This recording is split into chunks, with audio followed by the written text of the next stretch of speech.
Hindi na first time since nakakita tayo ng continuous na win streak sa regular season ng MPL Philippines. But what's unique ngayon sa Aurora is mga top tier teams yung mga binabalagbag nila. This time, taking down ONIC for the second time since nangharap sila. Kaya panoorin mo ito hanggang sa huli para may pakita ko sa iyo yung tatlong key insights paano napanatili ng Aurora Gaming yung win streak nila against the former MPL champions ONIC Philippines. Number 1, mid lane matchup. Sa Game 3, pinamalas ng dalawang teams na ito yung lakas ng kanilang mid lane, and ito yung isa sa mga naging susi sa matchup nila. Kung babalikan natin yung draft, halos lahat ng mga common mage sa meta ngayon ay naban ng Aurora. So medyo limited sino yung ipang tatapat sa Novaria. Like mga strong options is kung gusto mong sabayan yung AoE, you have the Eve or Vexana.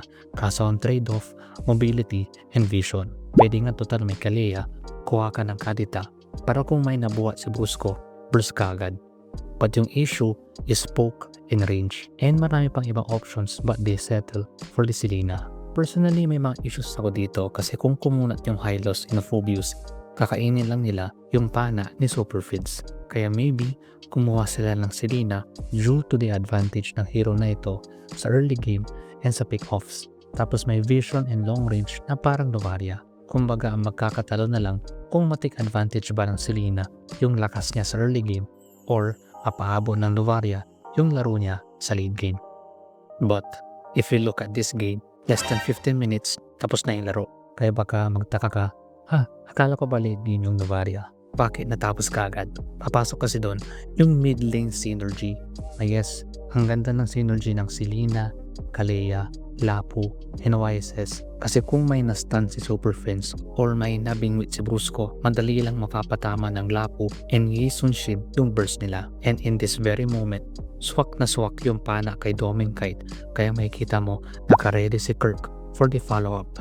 Ito yung issue. Matibay din kasi yung mid lane synergy ni Yue sa Hylos and Phobius na instead tulungan agad nila Light, Yue, and Edward si Dominkite, nag-setup muna sila ng requirements para maprotektahan si Doming. So the moment na pana, immediately glorious pathway doon sa pwede mag-follow up sa Lapu after niyang dumive, and Astral Echo sa kabila doon naman sa hero na kaya mag-burst sa Granger, and then Franz Edward for the additional support sa Rome. So that created a situation kung saan hindi makakapasok yung burst heroes ng ONIC para maka-pick off, and it gives space para makatakas si Dominkite at maka-backup yung mga kasama niya for the counter pick off. Number 2, XP lane matchup.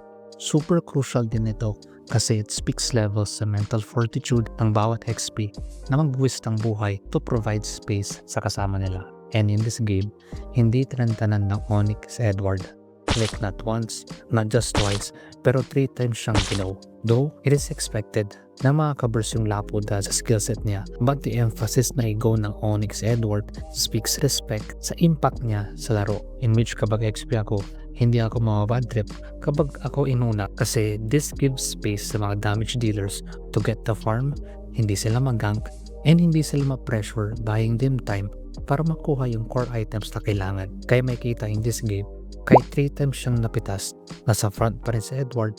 Same goes true kay Kirk kasi dito nagiging critical yung presence ng XP habang tumatagal yung laro. Yung zone potential nila, whether that small burst damage or stun, is enough para may pitik ng damage dealers yung burst nila.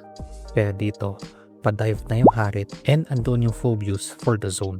Though feeling ko Harit dapat yung target ni Edward sa passive niya, but either way, yung small window na napa-airborne niya yung ONIC for a short period of time, it was enough para maka-reposition yung damage dealers ng Aurora to get the necessary kills na kailangan.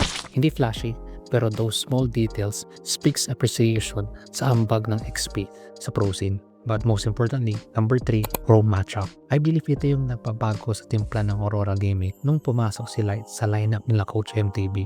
A different form of shot calling, zone, set, and vision gaming na for some reason swak sa Aurora, and maraming moments kung saan pinamalas si Light yung mastery and dominance niya bilang roamer. Like, for moments like this, ito yung a very unique example paano pigilan yung retry ng kalaban habang kinukuha ng kasama mo yung Lord. So, andito si Edward, tapos nasa bandang itaas si Light. The moment umarap yung YSS, Di siya nagdalawang isip na i-zone yung core ng ONIC while taking the damage. Super rare yan, but that gives enough space, especially nung ginapit ng Hylos yung glorious pathway para lang hindi makatawid si King Kong sa mismong Lord area.